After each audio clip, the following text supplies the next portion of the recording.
where left off last time was I just asked you about what personal stuff went into the book, and Yeah, we got near it, but we didn't get into it. So I yeah, feel like that yeah, was kind of the promise of what we were going to jump off on.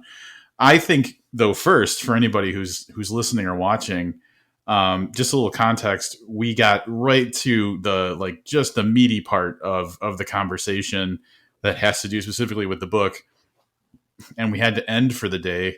And so it was like a little cliffhanger of the way our conversation goes. And in between then and now, I've read like 3 books and recorded 2 different interviews, and I know that you've been pretty busy too. So, um, uh, yeah, it's we're jumping back in, and I think for the sake of time and everything, yeah, why don't we just get right into it? Whatever, however you feel like you want to approach that question, let's just do it. yeah. Well, hello and welcome back to all of you. Thank you for tuning in again to part 2 of the Arc Party with Rob Olson. I'm the guest, Michael David Wilson, the author of books including The Girl in the Video and They're Watching, the founder of This Is Horror, and forthcoming from Cemetery Gates Media on Friday, the 13th of October. You can pre order it now. It's House of Bad Memories. And before, in part 1, you wanted to ask me about what were some of the most autobiographical elements of the book. And so, as I said previously, this was very much a book of 2 halves. So I initially wrote the first half as a novella. It was, going to be published, but then for like a few very minor reasons that didn't happen. I decided to withdraw. No problem with that publisher at all. We just didn't kind of align. And then when I got it back, I was in a very different place to when I'd written the original novella. So the first half, I guess I was unpacking some childhood trauma that I had had, and I was kind of navigating and working through the relationship that I had with my father. And I mean, it was tumultuous at times, so I took some of that as I guess like inspiration for the first half of the novel. But it it's really interesting to be talking about this now, because actually I held on to a lot of, I guess, anger and injustice and just negative feelings towards some aspects of my childhood. And so I was dealing with that in the moment while writing it. But actually, now, any kind of feelings of animosity or negativeness, I don't have anymore. Oh It's wow, gone. And wow. I'll explain a little bit about that as well. Now, I want to say, particularly if my parents stumble upon this interview for some bizarre reason, my dad was never quite the level of Frank. This is fiction. So I have embellished and gone way over the top. There are little things that are autobiographical, but people can just guess what is and what isn't. At this point, I don't feel like I need to say what did or didn't happen. But when I was writing it, I mean, I was holding on to a lot of anger, and I mean, at the time, I'd just become a new father as well. So a lot of that and the feelings that Denny has towards May and wanting to protect his daughter. Like a lot of that is coming from the heart.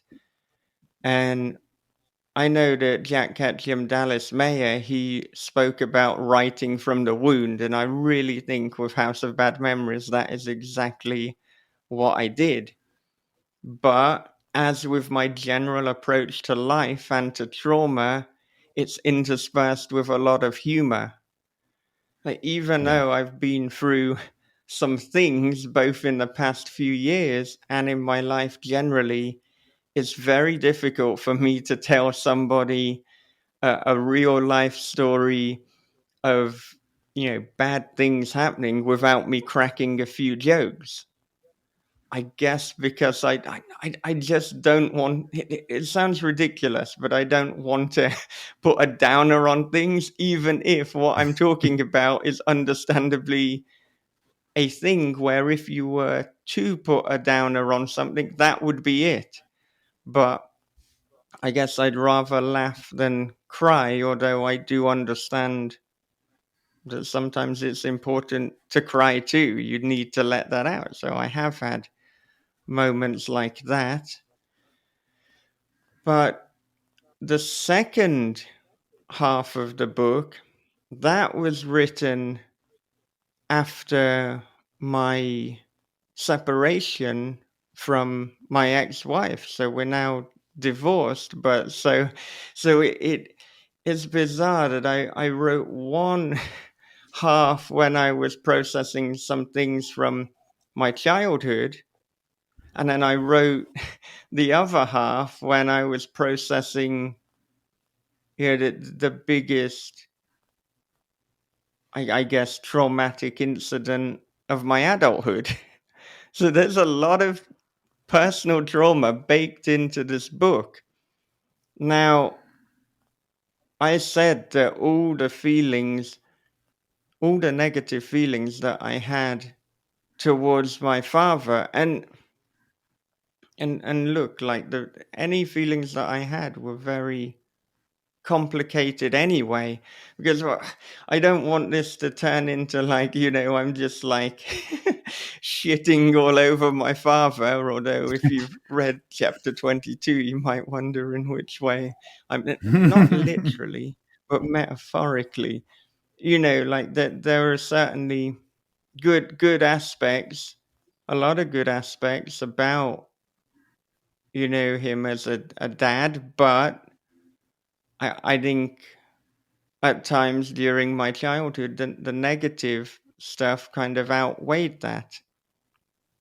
But now that's forgiven. That's in the past, and that's why it was like, man, how am I going to talk about this? And I'm not even Yeah. in the space that I was in when I was writing it. So I don't think I could write House of Bad Memories today in the way that I wrote it when I wrote it, because I'm just not in the mindset. One of the big reasons that actually I just completely forgave, what had happened and said this is over, this is in the past, was because the trauma surrounding things that happened with my breakup and subsequent things almost put things into perspective, and I could see that, like, both my parents have been and continue to be so supportive and to have shown me so much love during this really difficult time. And I think as well, like I've said before on This Is Horror podcast, and maybe in conversations with you too, but if we think about kind of the criminal justice system and things like that, wouldn't it be awful to be known for the absolute worst thing that you've done, and that defines you? And then that it doesn't matter if you're sorry, it doesn't matter if you're a good person now, you're just always known for that. And I I felt that, like, it I, even though, like, my dad isn't known for that, because I haven't publicly been going around like talking shit about him. But I just thought, even in my mind, it had built up to almost be like, this is what defines him. I'm holding on to hatred, and I don't want to hold on to hatred. And I realized I had the power to stop holding on. I could let go.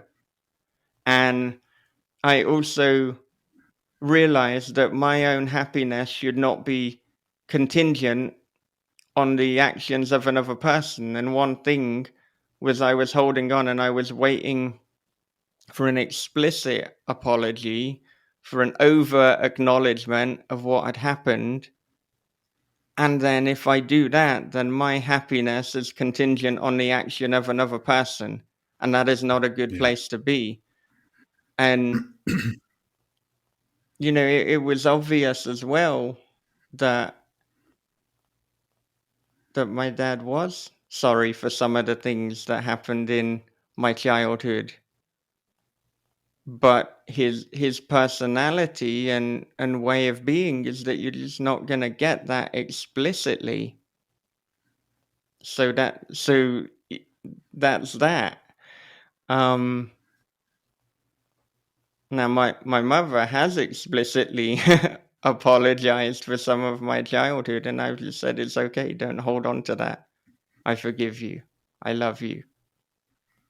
And so sometimes periodically she'll apologize again, and it's like, what? It's done. It's done. So I just think anytime you have like a moment of trauma or conflict, or something happens, then it gives you an opportunity to almost evaluate everything else that is going on in your life.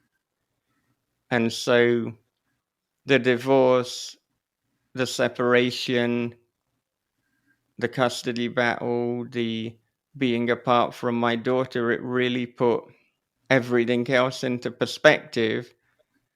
And I mean, some of the good things that have happened as a result of this, and that might not be the sentence people were expecting, but one is it's going to be really, really difficult for me to have a grudge with anyone, because the bar as to what you would have to do has been set high. And I mean, also, it just made me realize, if there's nothing happening now, and I'm holding on to something from the past, it's like I don't even have the capacity to do that. So yeah, I don't hate anyone. I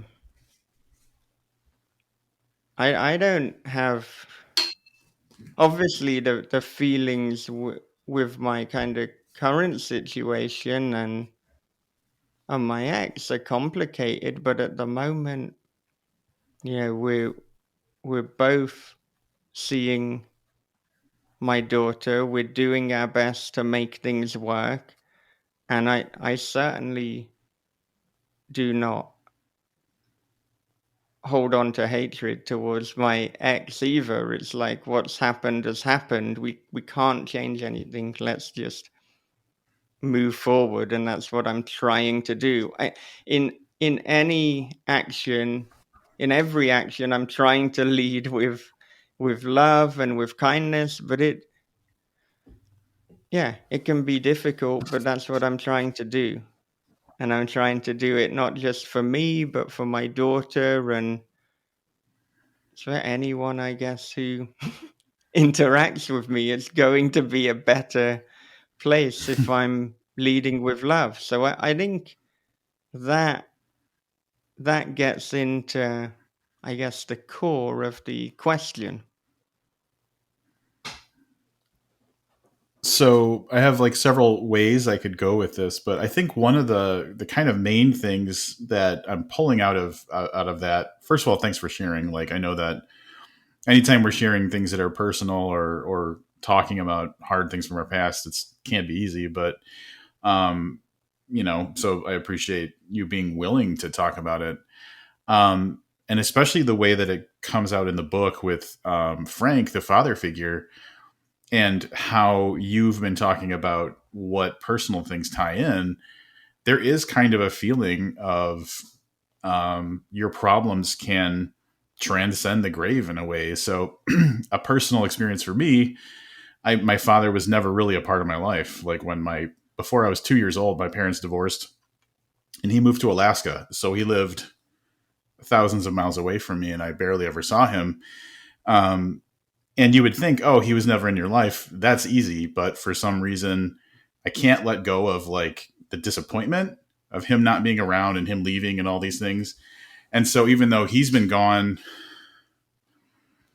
it'll be like 22 years or something now. Like it's still something that I have a hard time forgiving or letting go of, because there's disappointment, and I can't get over like you disappointed your child or your children. Yeah. And so like there was kind of that in the book. Frank becomes kind of a specter that is haunting the story, whether it's Yeah. literal or just Denny having to deal with thinking about all the things that happened. Those kinds of problems can haunt you. And what's great is it sounds like you found a way to exercise that ghost a little bit through writing the Yeah. story. But I think that it does resonate for people who have grudges like this, and we've all had hard problems with someone in our life. So I feel like that's a really relatable part of the story. Yeah. I mean, to talk completely directly, if my father had passed away in 2018 when I was first writing this, then I think I would have been haunted by all the negativity forever. And that was kind of Yeah. like where my mindset was at initially writing it and writing the first half. Um, but but now, I mean, if he were to pass away today, I hope he doesn't, and that would be quite a scary timing. But that there wouldn't be animosity or hatred. And I mean, I could talk at his funeral, and I could give a good speech, and I could give a kind speech, and we have a scene in House of Bad Memories where there's the possibility of Denny having to talk at his father's funeral, and it was difficult for him to do with authenticity if it were to also be, a kind speech. So I'm glad that I'm not in that place. I guess what makes it so difficult talking about things like this is I don't want, the kind of things that I'm saying here to get back to my dad, to get back to my ex, and then for there to be some misconception that I'm holding on to some hate or negativity to either of them, because I'm not. But that is the biggest fear about talking about these things. I mean, it Right. can be a fear for a lot of people, I suppose, in any sort of media, having a soundbite or having something they said took out of Yeah. context, or even put in context but without the intentionality, without like understanding the full kind of meaning. So I mean, yeah, how's that for explicit? I don't have an issue. I don't hold on to hate or negativity for either of them. I don't think I can be any more unambiguous than that. So the way that House of Bad Memories plays out, here's what I picked up. This was a person who he had to confront a bad thing he went through, but then he also had to deal with the fact that it seemed like certain people remembered it differently, or didn't realize how hard it was for him to go through. And so, like, in addition to looking at all these old skeletons and just remembering the bad stuff, he then had to like confront the fact that my sister didn't realize how hard it was for me, or my, like that type of a thing. And so, yeah, it's not as much of like it's not a hit piece on anything. It's like and I think that's what's identifiable with it, is that we've all had something that it was really hard to get through.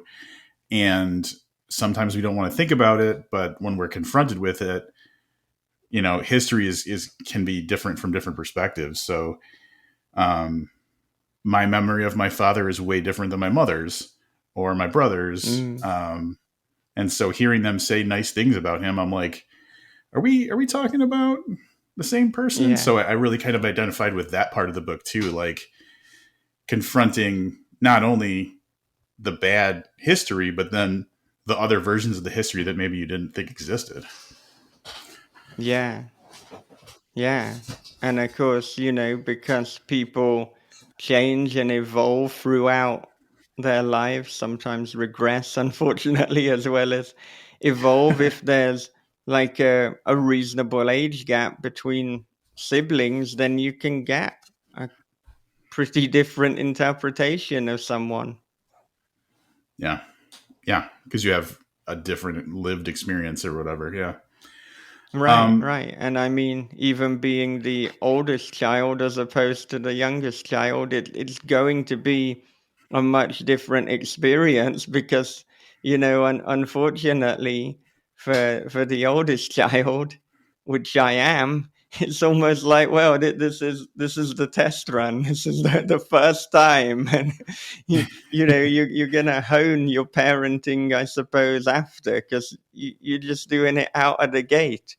Whereas when you get to the youngest child, I mean, you got some miles in terms of parenting. So you know the things that worked, you know the things that didn't. I mean, it's the same. It's the same with podcasting. Not that I'm saying podcasting and parenting are pretty much the same thing, but you listen to our first interviews compared to our latest interviews, and one would hope that we've got kind of significantly better, that we're improving all the time. Yeah. Yeah, for sure.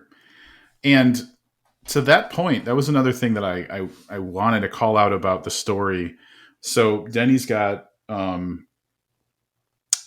like his family has recently changed in as much as he's got a young child, and so now he's a father. And since this story deals with fatherhood a lot, you're seeing almost his, what I'm interpreting as his kind of overcorrection for maybe the parenting that he received. And it made me think about, so I'm not a parent, but my current relationship, she's got 2 kids, and when those kids have something going on, whether it's a play they're in or like a soccer game or whatever, I will always be there, because for me, it's very important to be present in a kid's life. And it's because of like my experience of not having that I feel like I don't want to ever let someone down and not be there for them. So, was that kind of how we built it in? Because at the beginning, especially, Denny's almost kind of obsessively focused on May and taking care of the baby and being with the baby as much as possible. Yeah. I mean, and there's quite a lot of autobiography that went into that.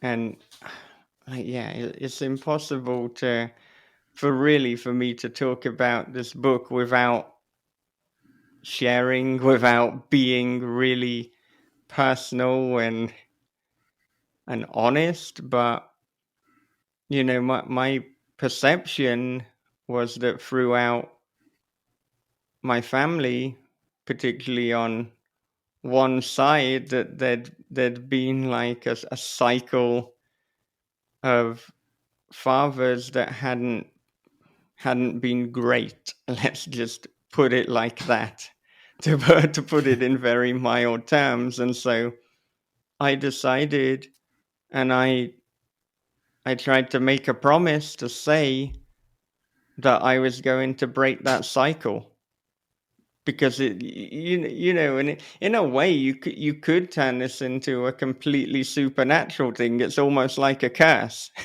It's like, you know, Yeah. Yeah.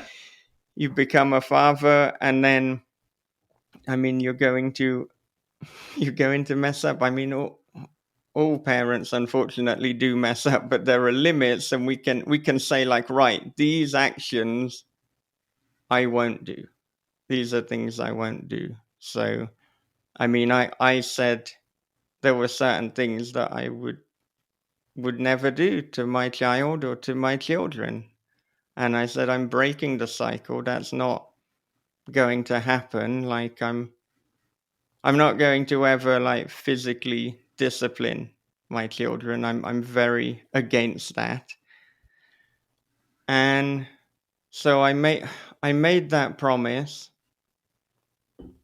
and I feel that I've broken the cycle. But and yeah, like, I was, and I am very protective of my daughter. I mean, it's harder now because she doesn't live with me. So there's only a limit to what Yeah. can be done, and also the way that things have unfolded. I'm not the main parent, so I can't make rules and decisions in that way. But I can make the decision to, every time I see her, treat her with love and kindness and respect. So I'm being mindful of the things that I can control. But I do, and this is completely going off the story now. This is just like sharing, but Yeah. I do have complicated feelings, because on one hand, I've broken the cycle, but I don't feel good about the fact that, you know, I had a child with someone, and now we're not together anymore. I feel bad about that. I feel like I let her down in some way, and obviously, like, with the divorce and the custody battle being complicated, I feel like, have I inadvertently not broken her cycle, and I've just messed her up in a completely different way? And I didn't mean to do that. And I battle with that. It's really difficult for me. Um, but people tell me, you know, that I haven't. But you know, sometimes I feel like I'm letting her down in different ways. And it's really fucking hard.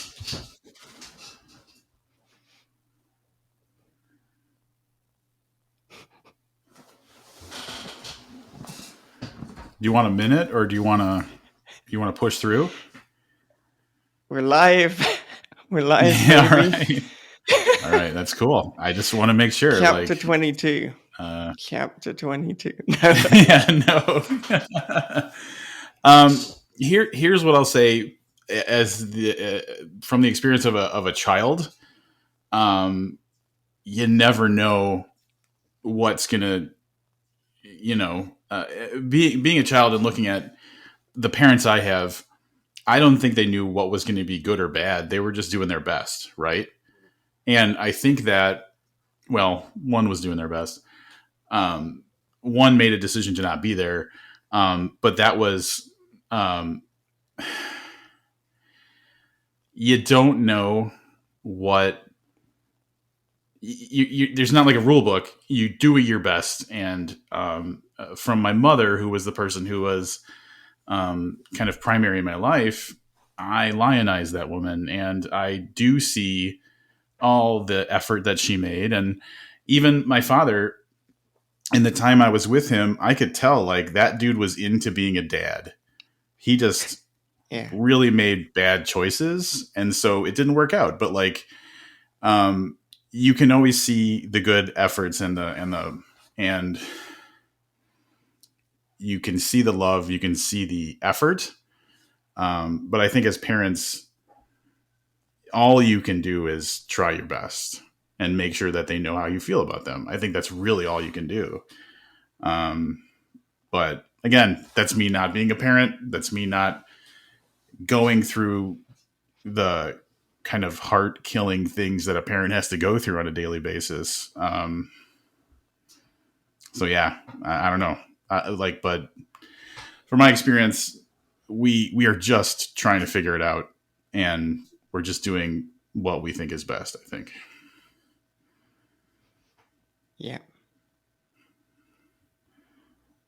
I don't know if that was helpful. Yeah. I agree. I'm just not sure what to add to it. Yeah. So, not necessarily pulling away from that super serious stuff, but kind of zooming out a little bit. We certainly can. We certainly can. It's not like, well, no, please, let's continue with this. Make me cry again. Let's go for 2. I mean, I think one episode, Brian Keane on This Is Horror cried 3 times. So you've got about another 50 minutes to get another 2 in. Oh, God. I am not the interviewer that you are, my friend. So I don't see myself rising to that challenge, but, not nice. I don't know if deliberate pun about, Brian Keane's The Rising book. But, yeah, I don't know if it's a badge of honor really to be like, oh, I can make people I interview cry. It's like, why do we want to go on your show then? What the fuck? Right. That doesn't sound like a good time. You connect with people in a way that I feel like I shy away from. So I feel like when you interview people, you open doors that I'm a little worried to open. So I've always thought that's something I could work on. And actually, honestly, so like we're going to just turn it to something that happened recently. So since starting this podcast, I think I've just broke 20 episodes of this new thing that's just me. And when I was talking to Josh Mallerman, we got into some cool stuff, and then we stopped recording.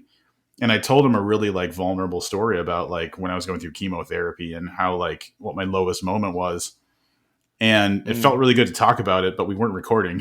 But when I was just talking with Nat Cassidy about nestlings, there's a lot of like personal suffering and stuff that goes on in that book. And it opened a door for me to like feel like I can talk about this because, it kind of relates to the conversation. And I did open up when I told that story. So on a future episode of the podcast, like I think that what I'm starting to be more vulnerable about my feelings and the stuff that's been hard for me. So, and that's absolutely a inspiration from when you had like, some more of your vulnerable moments, recently talking about,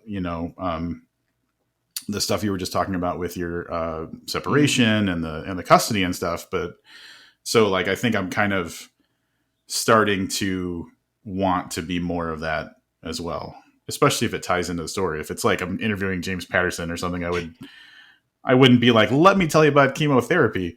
But when it serves the discussion, I feel like it is a great thing to get really personal, because then we're really kind of connecting in a way and not keeping it just surface level. So yeah, that's really actually like a big inspiration for me to try and be more of that person, because I'm really guarded usually.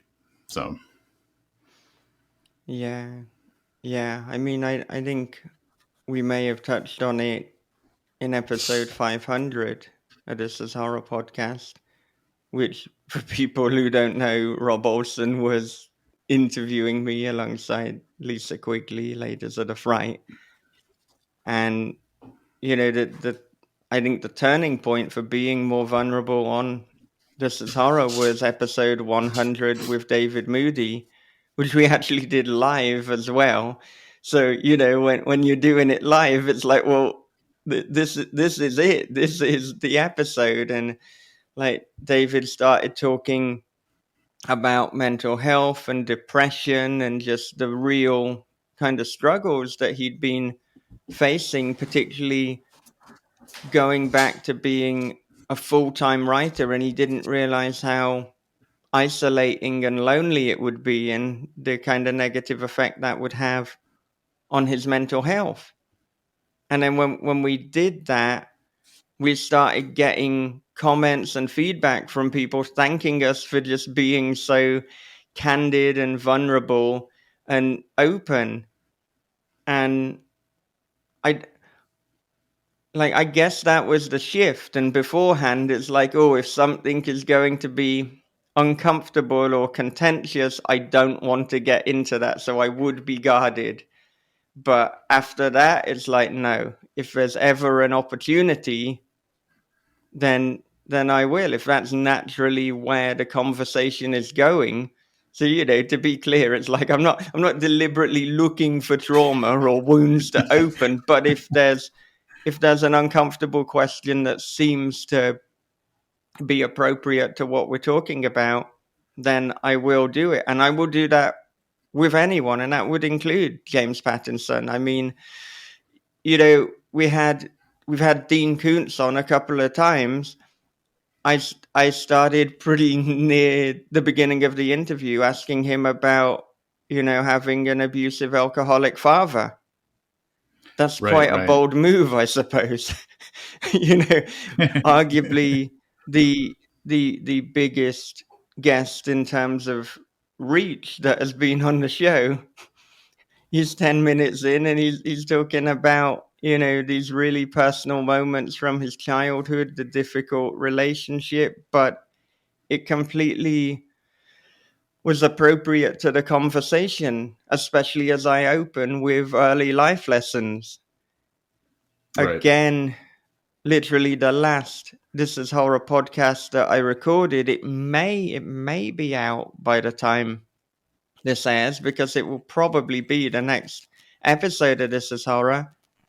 We were speaking to Daniel Kraus, and I directly asked him, what is your relationship like with your father?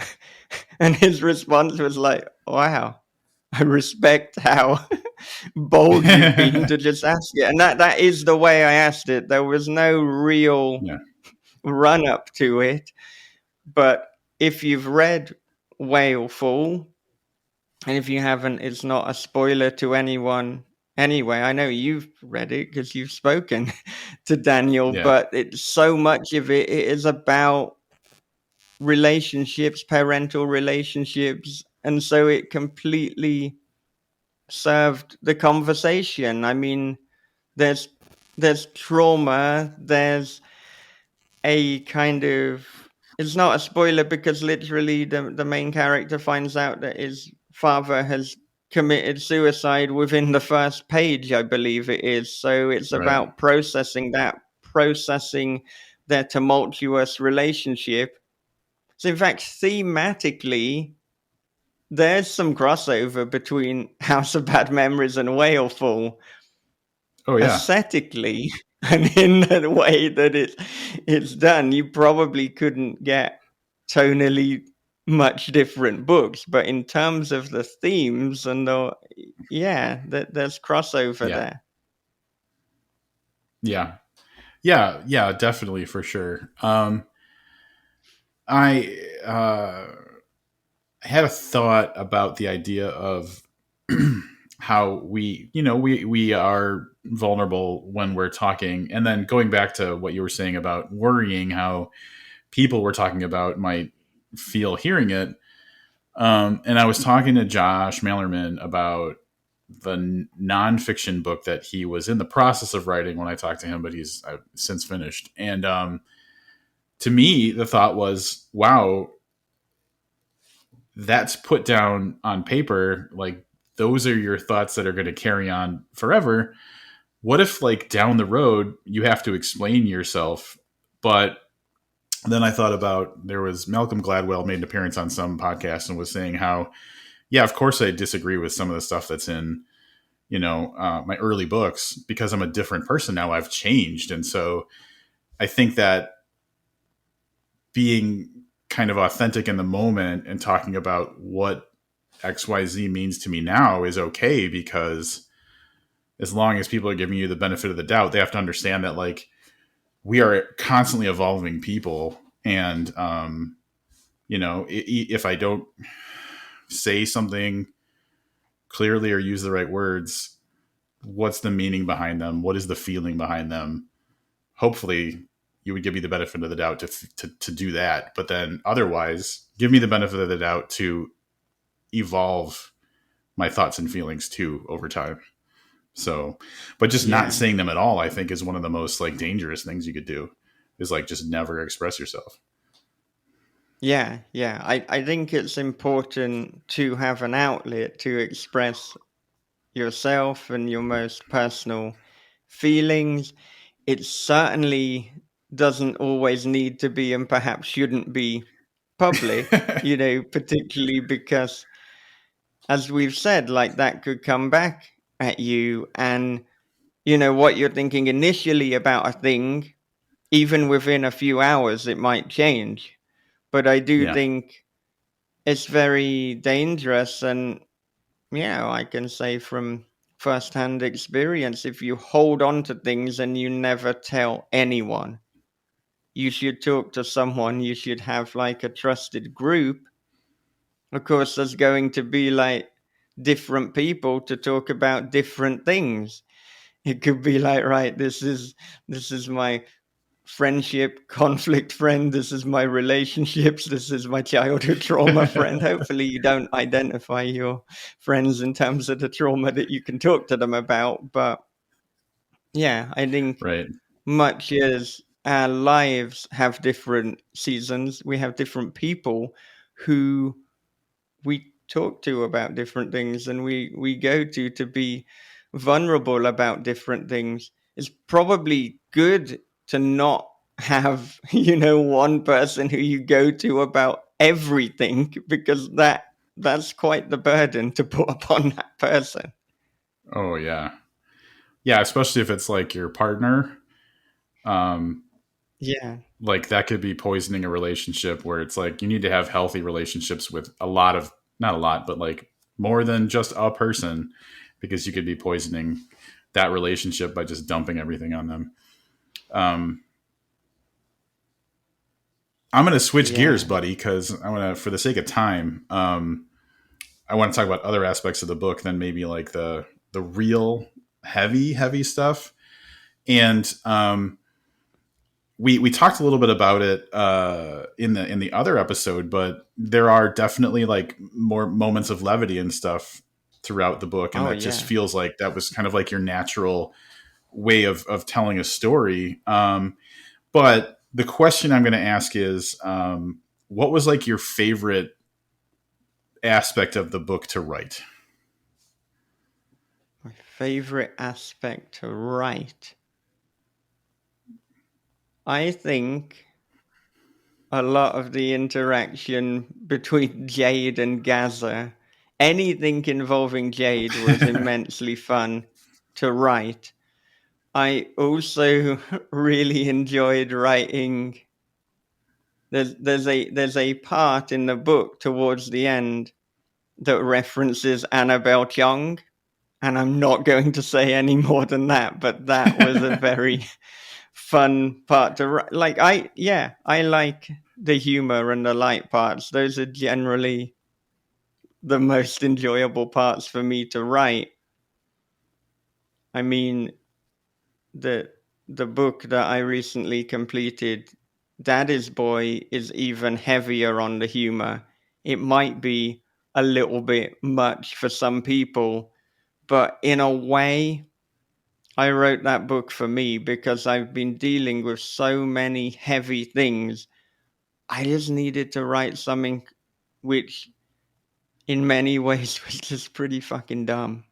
Just something fun for me to do, Yeah. something enjoyable. It's like, this one is for me. Now, despite that there are actually heavy themes if you go deeper, and to do with fathers and sons and parental relationships. So that obviously House of Bad Memories has not kind of exorcise that completely, but actually Daddy's Boy is more dealing with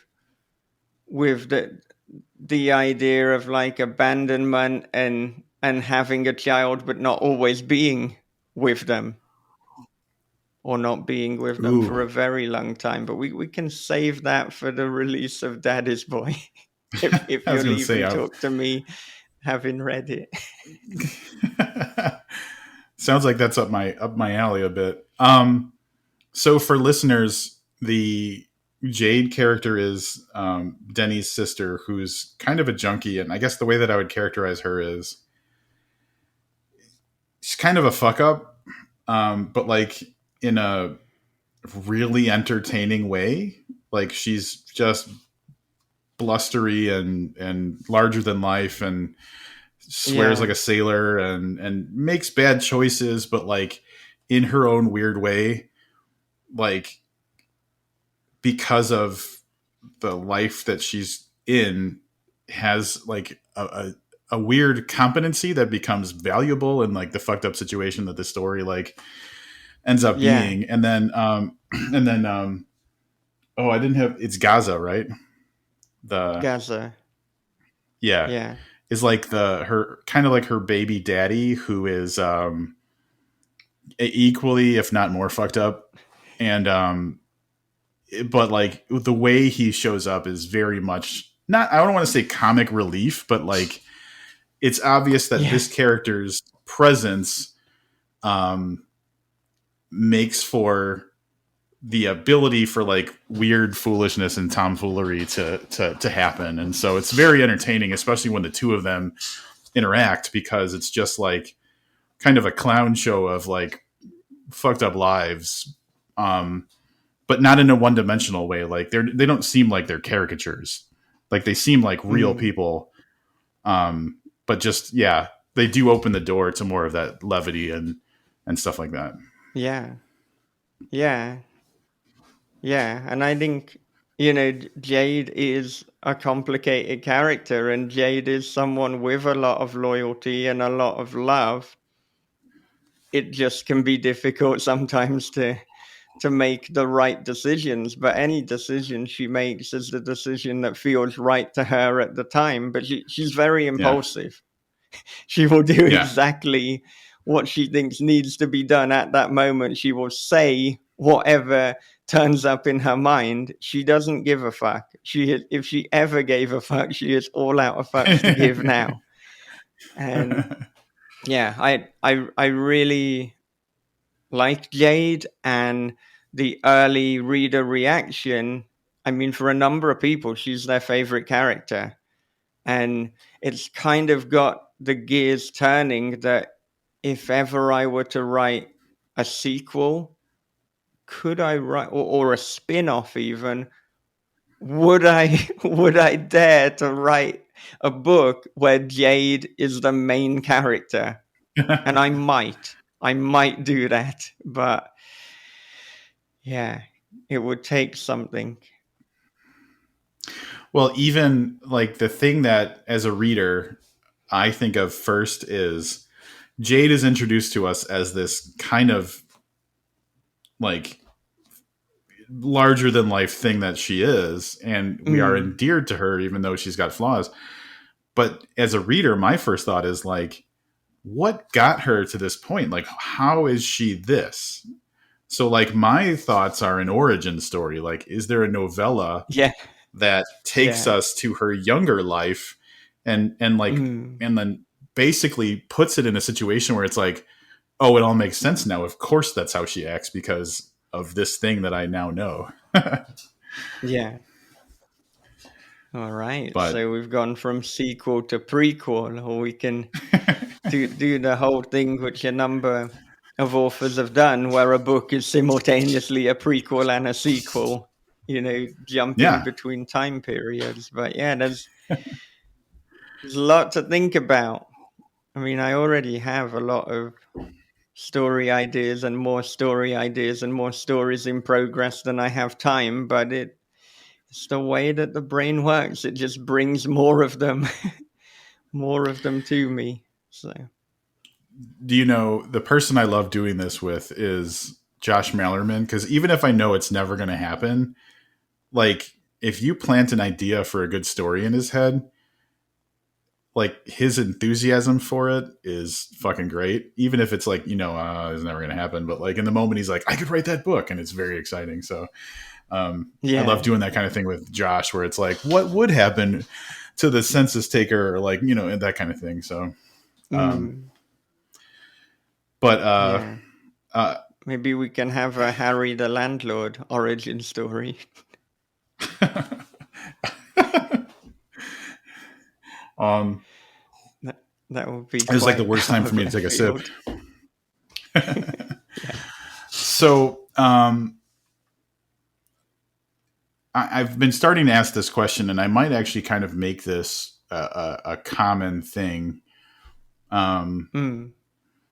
Outside of like obviously being entertained and enjoying the story, I didn't ask this question already, did I? In the last one, it's been a while, but Well, if I did, you haven't I asked haven't it asked yet, so I don't know it. what the question is going to be.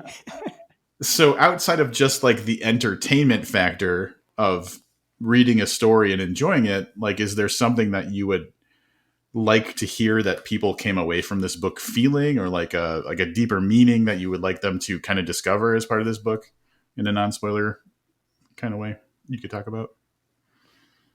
Like, I think that any interpretation and any feelings that anyone has coming away from this or any other story are completely valid. And we've said before that, I mean, the moment that the writer puts the book into the world, they've let go of it now. In a way, it's not theirs, it's the reader's. So I wouldn't be so prescriptive, borderline pretentious to be like, oh, I want you to go away with this feeling or this thought or this epiphany. And because I don't know what life experiences you're bringing to the story, but of course, I want people to be entertained, as you mentioned before. I would hope that people would laugh at some of the humorous moments. But if it helps you with anything, if it helps you unpack some of your childhood trauma, if it makes you think about a relationship in a different way, then that's incredible for me. Yeah, I mean, if it can affect your life in any positive way, then that is a good thing. But I don't want to be prescriptive as to say this or that. And we find with books that they can help people and they can affect people in ways that they didn't even know they needed that help. But even some people, they can be a little bit disparaging to books that only entertain. But I think I think that a book that entertains you, I mean, that's an amazing thing to be able to do, especially Yeah. if, you know, y- maybe you're going through some things, maybe you're having some depressive episodes or worse, and then being entertained and distracted, having these moments of levity and joy, being able to laugh. How is that less valid than it making you have an epiphany about your life? I mean, it's incredible. It's entertaining, may have taken your state from being depressed to being happy in a moment. So I think Hmm. any reaction is completely valid. Any positive epiphany, reaction, response is great for me to hear. And any negative, then I'm sorry for inadvertently causing you discomfort, unless it was valid and helped you reach a higher point. And if you didn't enjoy the book, then I'm sorry and it wasn't for you. but there are many other great writers that might be for you that are completely different to me, like Daniel Kraus, who we mentioned. So check out his work. You brought up, and the one of the reasons I asked that question is exactly kind of what you got around to, which is that just having an entertaining story is absolutely great. And the trouble that I've found myself in as a person who talks about books is I have to craft a conversation about a book, and if it's just entertaining, I feel like I can have a conversation about that book, but like when it explores deeper themes, I feel like it's easier to kind of go into stuff. And so I started to worry that as a person who talks about books, then other people are going to listen to those conversations, that I don't want to give a book that is purely for the sake of entertainment different treatment than a book that also explores, other stuff in addition to being entertaining. And so I'm really careful now to not make it seem like one is better than the other, because at the end of the day, everything that we talk about is like the most subjective shit ever. Like, we're not like the arbiters of taste, we're just talking about shit that we liked and why we liked it. And I don't want to ascribe more value to one thing than another. So I'm now very careful about not saying, hey, why is this important? But instead of saying like, exploring more kind of evenly, those types of things. So I know I kind of stumbled around what I just said there, but like the general idea being like, the book you wrote is the book you wrote, and that's why it's good, or that's why it's important. And I feel like that's kind of a message I'm trying to get out now more is, it doesn't necessarily have to mean more than just being a fun ride. And like you said, sometimes we need that, man. Like we just need a moment away from the dark thoughts or whatever it is to kind of reset or feel good or have an excuse to laugh. And that can be more important than reading a book that explores, deeper thoughts sometimes too.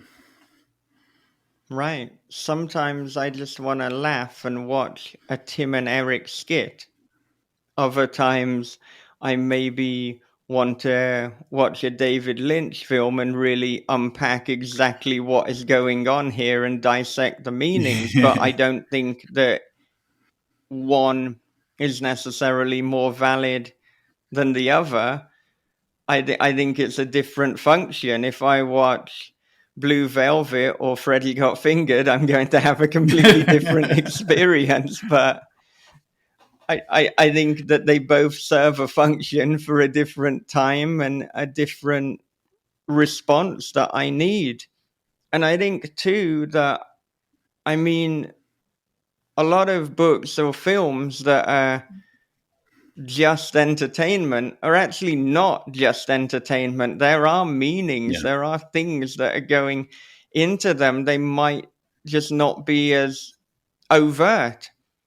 I mean, The Greasy Strangler, which was written by Toby Harvard, we had a conversation with him, and on the surface you might just think, that this is this wild comedy with a lot of dumb one-liners and body comedy, and it's just there to make you laugh. But actually, if you dig deeper, this is about a father-son relationship. This is about that dynamic. This is about navigating adulthood and relationships and sex. It's just couched in this very fucking laugh out loud hilarious movie. So I don't think that many things are just entertainment. There are other layers, there are other meanings if you want to look for them. Just because it's not so explicit as Whaleful, which I keep coming back to, as if like with my conversation with Daniel, he slipped me some money and he was like, so you're doing this House of Bad Memories tour, but can you just, if I PayPal you this, could you mention Whaleful every interview? no, that didn't happen. But yeah, it's very obvious, the themes in pretty much every page. But then just because House of Rot by Danger Slater, it might be less apparent, it doesn't mean that it's not there to be uncovered. Yeah. Yeah. And my joking thought about Whalefall, which isn't a joking thought, but like I never expected to have such empathy for a whale that swallowed a protagonist as I did reading that book. So like at some point you just fucking love the whale in a way. Yeah. And I was not expecting that. So but Yeah. in all seriousness, because that book has been mentioned several times, go back and listen to my interview with Daniel Kraus, which, by the way, he tweeted it was one of the best interviews he's ever had or something. And so, like, that's going in promotional material for me somewhere because that's high fucking honors. Yeah, it's such a, and then I can't wait to hear you talk to him too, because it's such an interesting fucking book. And it just, the way that he kind of explains how he crafted it and everything. Yeah, but on its face, it's a fucking great book. And the moment I saw that most chapters start with like a PSI rating of how much air is left in the tank, immediately made me feel claustrophobic and scared and like worried. Like all he did was put some numbers on a page and it just amped up my anxiety in a way. And I was like, God damn it, that's good. Yeah. God damn it, that's good. Anyway, this isn't the Whalefall episode. Kind of going back to, sorry, I'm going to cut that because that email popped up on my iPad and it distracted me. It's my McSweeney's Halloween episode issue that was edited by Brian Evanson. It's like the shipping notification. So, sorry, look, I will cut that. But anyway, you can keep it in if maybe people want to know. I'm excited about. Oh man, Brian Evanson. But anyway, have you had the opportunity? Yeah, you've talked to him at least once, if not more than once, right? We spoke to. Yeah. I love Brian Evanson. I think he's one of the best writers in the world. Him and Nathan the sweetest guy. Just in my mind, like I'd put Brian Evanson and Nathan Ballingrud as a kind of pairing. They just seem to go well together. Which I think I think that's Visible Filth. Yeah. This wasn't deliberately a moment to plug a book that we put out, but even if it was, there's no financial gain for me at this point anyway. It's out of print with This Is Horror, but you can get it in his collection, which I think is called Wounds. I mean, the story is called Wounds. I think the collection maybe. It is. I just saw him tweet something about it being re-released again under a different title, maybe with different stories. But since we're kind of in this realm, do you want to take a minute to talk about, for anybody who for some reason doesn't know what This Is Horror is, kind of like what you do or some of the recent episodes that you've made or anything like that? You want to do a little introduction to people? Yeah, well, This Is Horror podcast has been going on for over a decade now.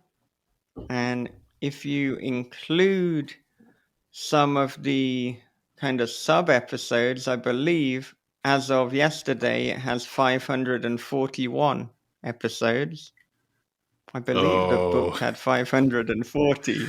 So I'm revealing that at this moment. Rob's going to walk out. Wow. Applause. That's fucking phenomenal. I'll be honest, because, Booked and This Is Horror were going for such a long time. I was waiting for the day where we hopefully, unless something happened to me and or Bob, where we would finally, overtake Booked for numbers of episodes. But with the Arc Party, you've still got some mileage No, on take me. that Is that win. right? I don't know. Take that Take the win, man. You Okay. deserve it. But anyway, I was meant to be telling you wonderful people about This Is Horror, but instead it just turned into some one-upmanship apropos of nothing. Rob wasn't in any way trying to belittle me, but that's obviously the horrible, nasty person that I am. But yeah, This Is Horror podcast. We interview people every week. We often put out 2 episodes a week. And we've spoken to the likes of Dean Koontz and Chuck Palahniuk, Jennifer Lynch, Charlene Harris. I could keep listing people. It might not be that exciting for you, but if you have a favorite horror author or even horror tangential, there's a good chance that we've had a conversation with them. And if we haven't, then we're hopefully planning one. So in addition to talking about the book, we like to know about the author's life.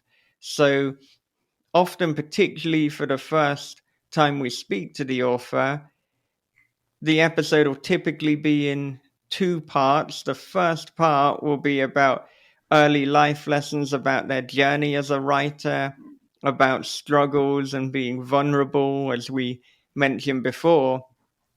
Whereas the second will be a deeper dive into the book. But I'm not just interested in dissecting the book, but I want to know the person. I want the people who listen to come away having felt like they know the person a little bit better. So we do get very personal. We do talk about pain points.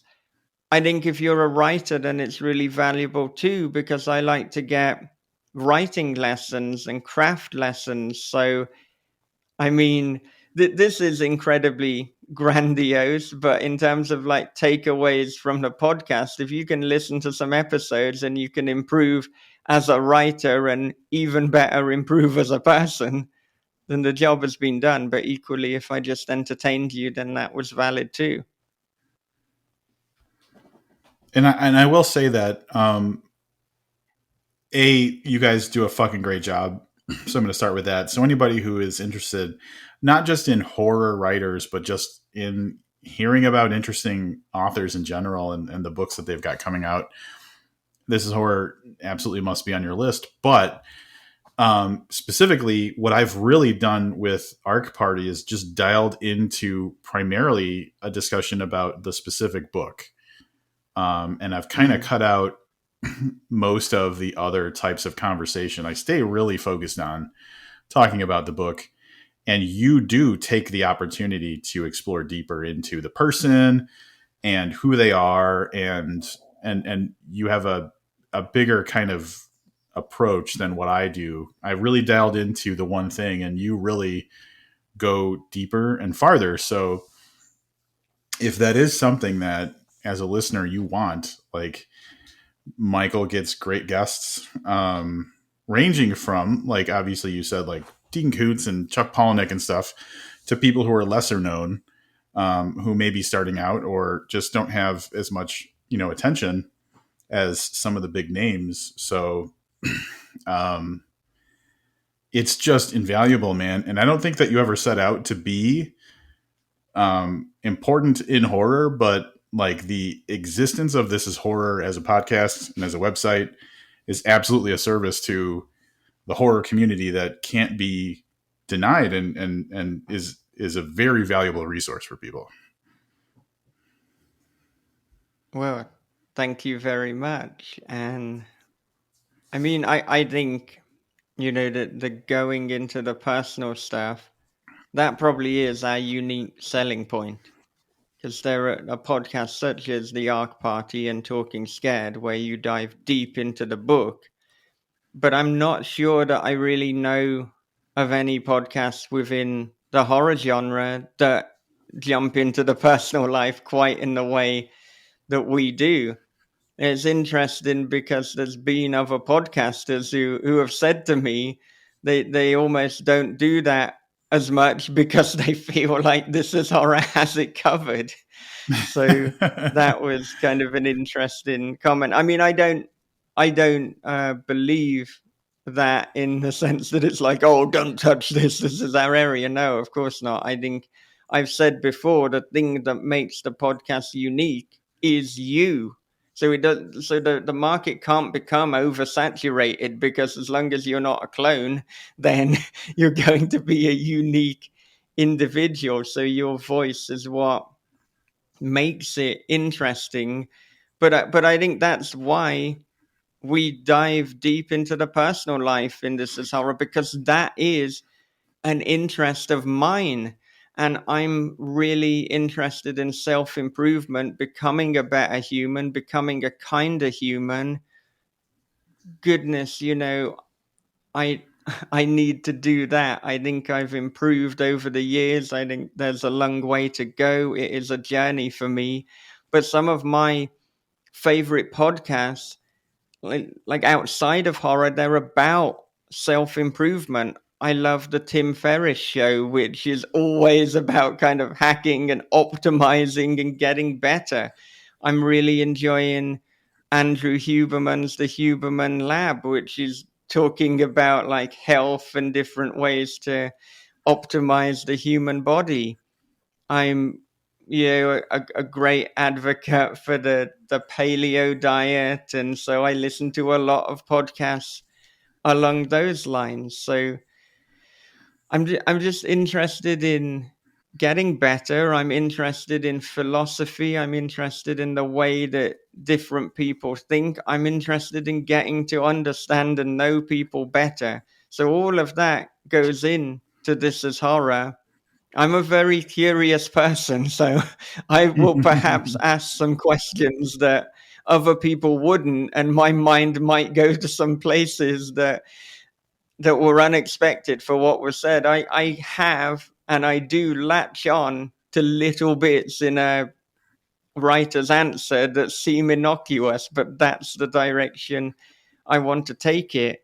And in a way, sometimes in these 2-hour conversations, the latest book we might only talk about for 10 to 20 minutes, because I've spent Right. all the rest of the time talking about these other things. But I hope that serves the community, because if you want a deep dive, you can listen to the Arc Party, and you can listen to Talking Scared.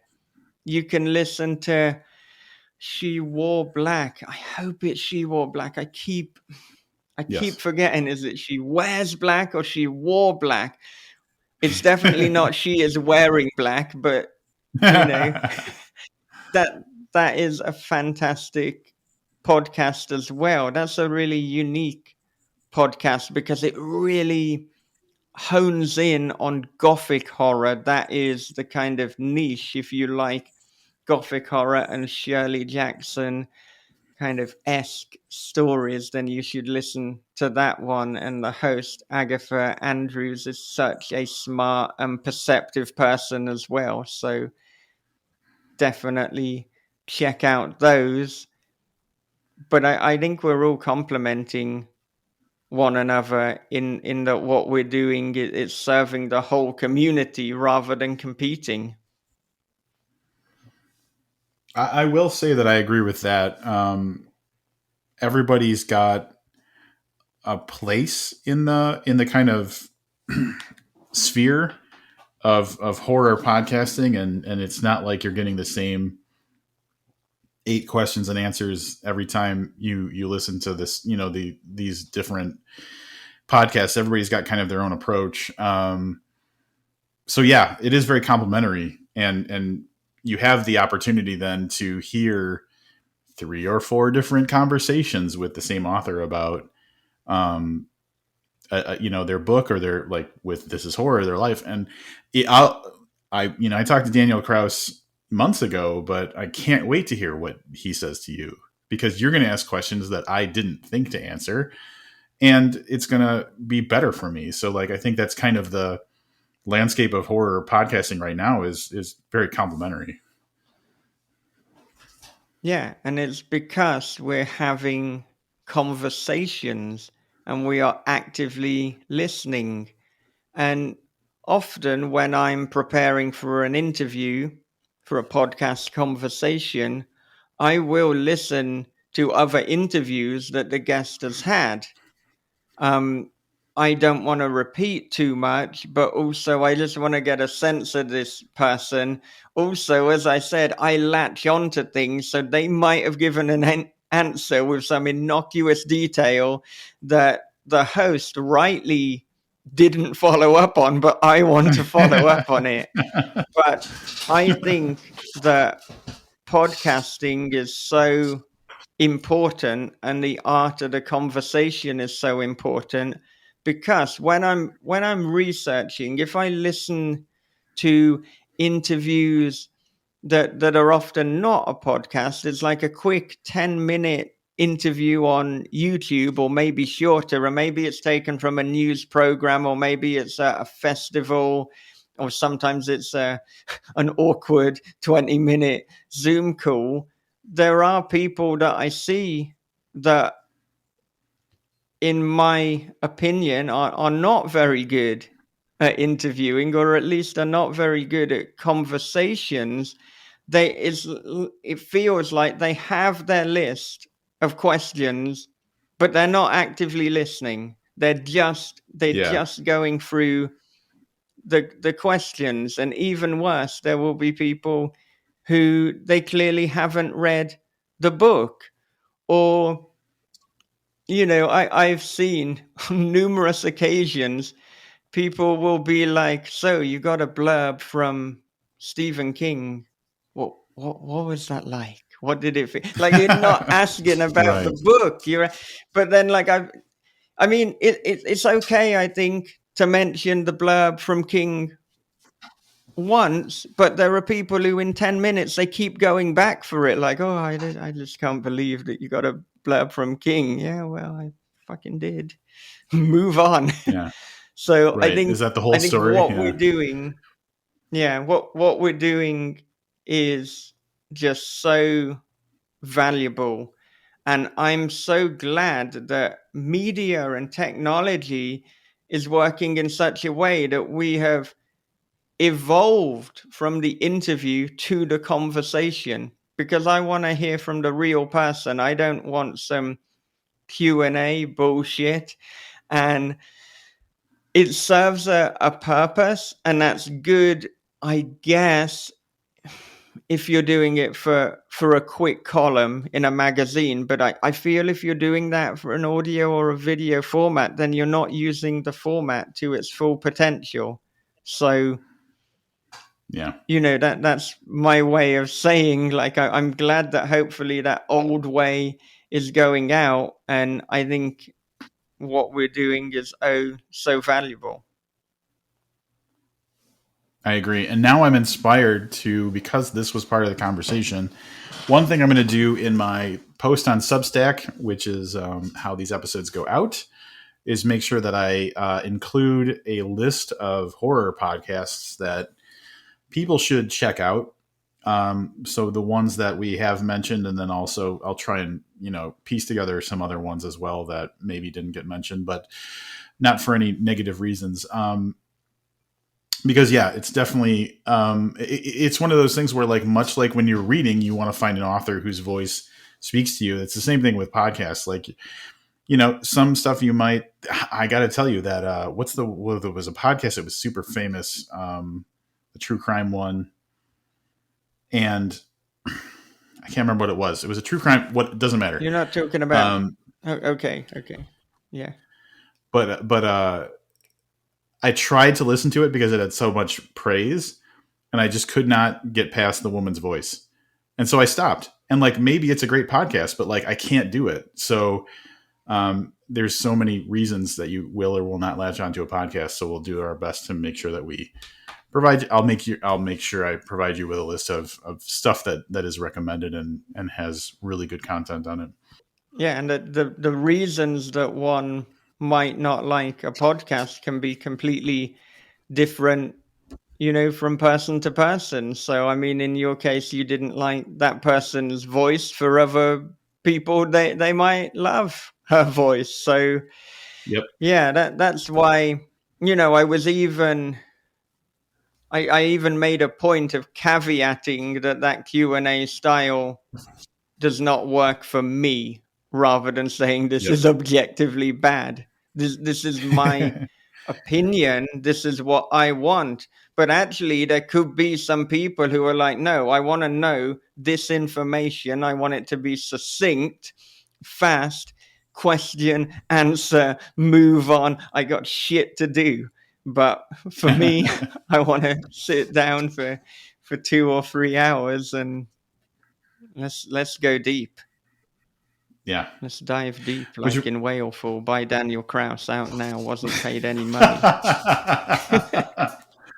Well, I feel like we did that. So this absolutely was a conversation in the style of This Is Horror, and I did that intentionally, like starting out our first conversation with life lessons and then talking about writing and everything, was to honor your style and like the benefits of your style.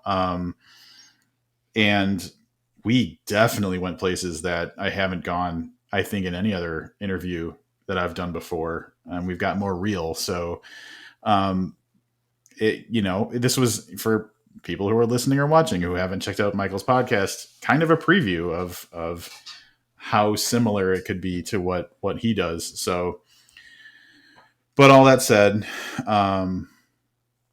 House of Bad Memories, Friday, October 13th.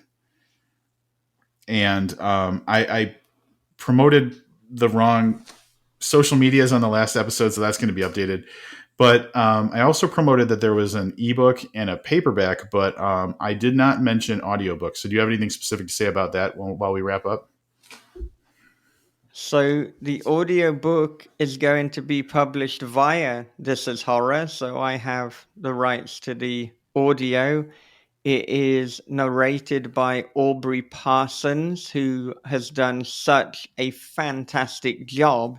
He's almost done too good of a job with the accents that I do wonder if some American listeners that are not really acquainted with the Peaky Blinders might find it harder to follow. But I not being an American, I don't know what it sounds like to Americans to hear some strong British accents, but he has done such a marvelous job. It's going to be out anywhere that you get audiobooks. So previously I've just gone exclusively with Audible. This time we're going wide, so you're going to be able to get it anywhere you can get audiobooks. So Google Play, Apple Books, of course Audible. I believe Spotify are selling books now. Many other places that I don't go for books, so can't recall the name, but it is going to be out soon. We are down to the wire with that one. We really are. There's a lot of things that we don't have time to go into about the audiobook, but it has been a journey. There were offers that I got. There were contracts that I reviewed. There were contracts that were not good enough that I reviewed. And I went back and forth with my lawyer, and we just couldn't finalize something. So in the end, I thought, you know what? I'm going to find a fantastic narrator, which I have done, Aubrey Parsons, and I'm going to put it out via This Is Horror. So it will be out soon. Realistically, it will probably be the end of October. That is kind of my fault. I mean, I didn't anticipate all the things falling through that did, but it's not Aubrey's fault. Bloody hell, Aubrey has turned this around in record time. So check it out. I will be letting people know on the This Is Horror website, on social media, the This Is Horror newsletter. People will know when this is available, and I really can't wait for you to listen to it. So I think you're going to have a good time. I think if you've read the book, it will be interesting for you to also check out the audio book and just see what that kind of adds, because particularly if you're not well versed in Birmingham and London accents, then it's going to add a different twist to the story. So check it out. House of Bad Memories, available on audio, in audio book, narrated by Audrey Parsons. Not coming Friday the 13th of October, but coming pretty bloody close to that date. Well, yeah, I think that one of the things I liked most about the book was how I felt so immersed in the locality of it. So I definitely want to check out the audiobook. So I'm really glad that you did that. And dude, I count you as a very close friend, and I really appreciate the decade plus that we've known each other, and that I also get to read awesome stories from you. So thank you so much for all of this time that I've known you, and for bringing a fucking great fucking story for me to read. I really appreciate it. Well, thank you. And you know that the feelings are mutual. You know that I love you. You know that this friendship is cherished. And I'm so glad that we know each other. I'm so glad that you're doing what you're doing. And I'm so fucking glad that chemo was successful. Like, it broke my fucking heart. Like I might start crying again. Could we make it too? Like, for you to have had for you to have had cancer and to have had to endure that. Like, I'm so fucking sorry, but I'm so glad that you're here, and I hope that we're both here for absolute decades, and this friendship, this crazy ride will continue. So I love you. Thank you so much, man. Love you right back, brother. All right, I'm going to stop the recording.